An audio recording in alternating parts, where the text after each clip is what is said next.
We just picked up and I have no idea what year it is. It's a 20, oh no, sorry, it'd be a 1988 to 98, 2000, somewhere in there, with the 1500s, the GL1500s. Goldwing. It's a little worse for wear. No, I didn't buy another project bike. I got too many in the garage now. Basically what happened was, you guys know what I do for a living.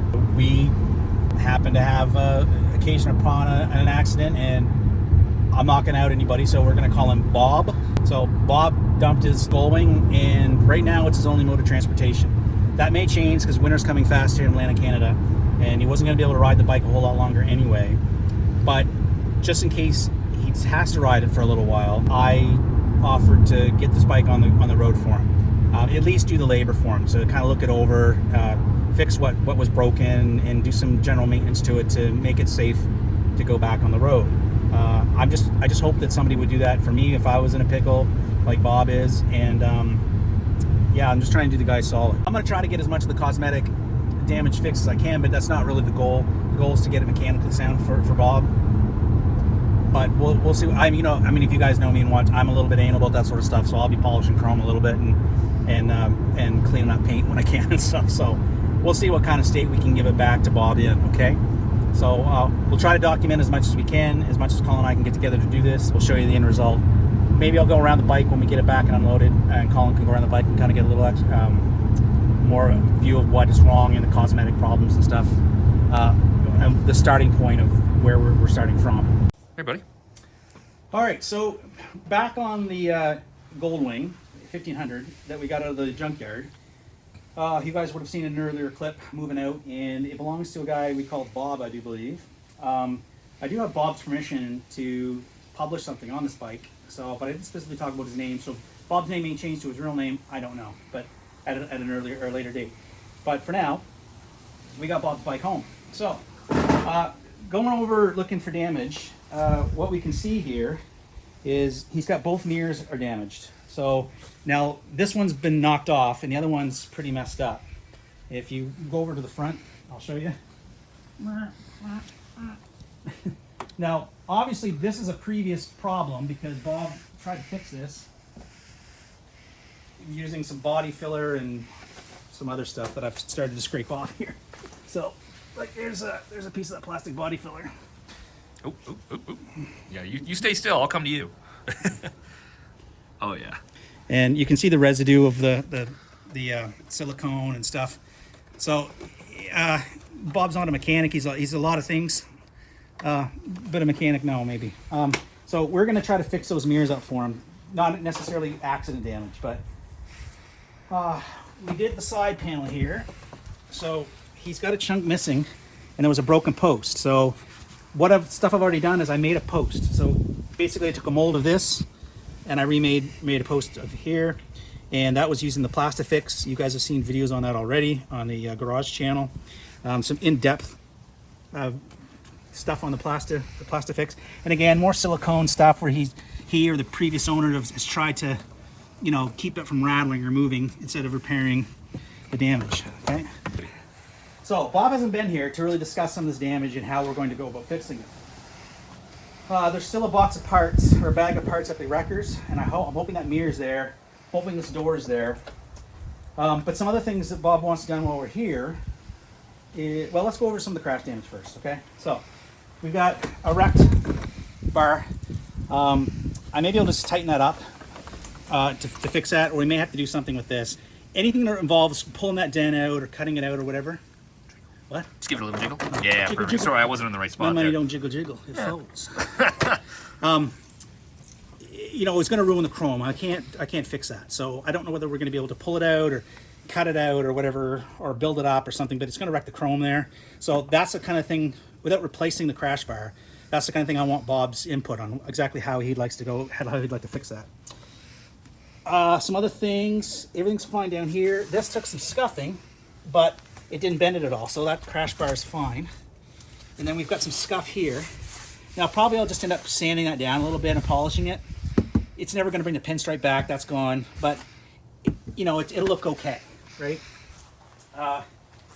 There is some damage here from the toe, I think. So we probably Probably just going to end up maybe touching the paint up or something. Not much we can do about that. Yeah, there's not much we can do about it. Again, the rest of the bike is not perfect cosmetically, so you know, trail tracks are all about function over form. So that's basically the damage report from that side. That's all that it really got damaged in the fall. So we've got some scuffing, not even any scuffing on that, really. Basically, it's this took all the beating. And out of the crash bar, which is the beautiful thing about these wings. Now, this air wing is gone. It should look like that one over there. But I have all the hardware for it. So really all we need to do is replace this Lexan, right? And I mean, that's quite rusty, so that kind of needs to be pulled anyway and cleaned up. You know, that's not, you know, but this bike is missing a lot of these tabs. So there should be a cover tab there. There should be some tabs back here that are gone to cover these, you know, trim pieces for that. So, I mean, obviously the bike has seen some use anyway. It's an 88, which is the first year of the 1500s.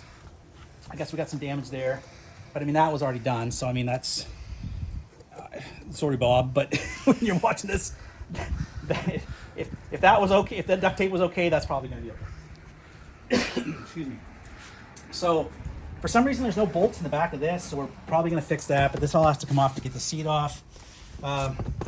His speakers are not good. So, if we turn the radio on,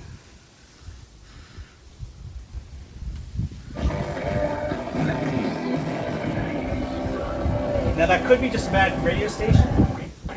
They're all bad radio stations in the valley. Well, yeah. But unfortunately, the display is broken, so I can't see what station we're on. There's probably a preset somewhere. Anyway, it doesn't matter. You can hear the speakers when we first started. They're not good. So I'll try to find a tape or something to stick in there to test. So we have these. We're going to replace with these puppies right here. They're just some JBL 4-inch drivers. So we're going to replace those, and hopefully that'll get us a better sound. This system is an integrated audio system. So if you look carefully here, you're going to see that it's got the tape deck, it's got AM, FM, but that's it. And it has intercom, mute, and all this stuff for the intercom, right? So the problem is you can't just replace this. If you do, you need to replace it with something in marine grade so that it's water resistant, because this obviously isn't up in here. It's right here. And there's a cover for it. I don't know if Bob's got it or you know what it is, where it is, but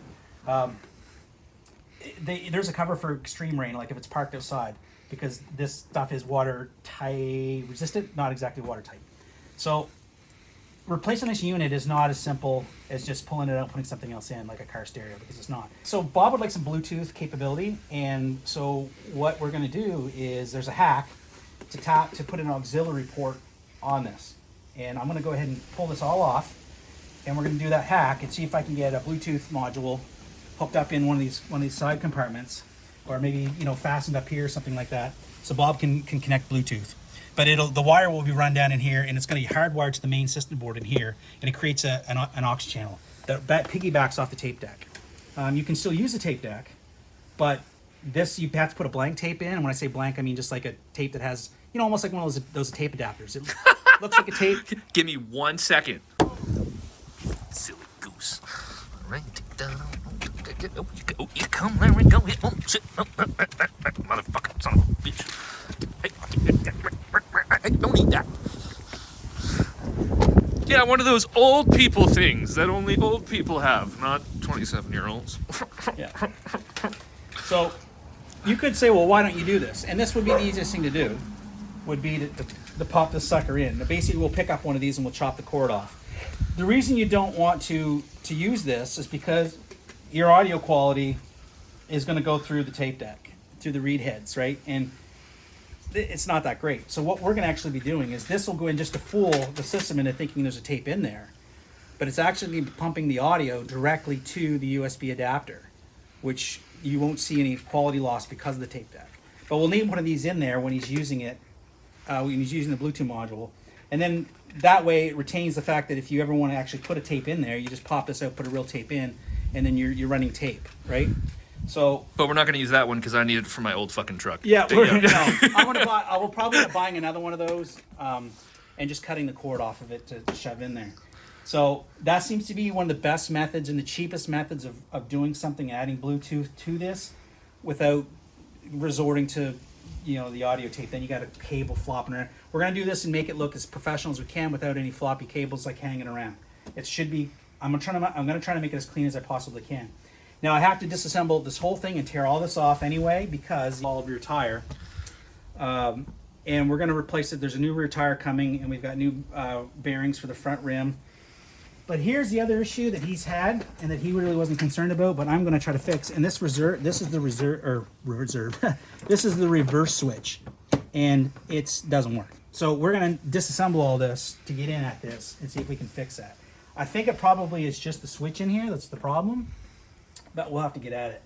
Now I don't know how much Bob uses the intercom system or whatever. Like maybe none of that he'll care about any of that. But if I can retain as much of the original functionality as I can in case, and add a few features to it, then we will.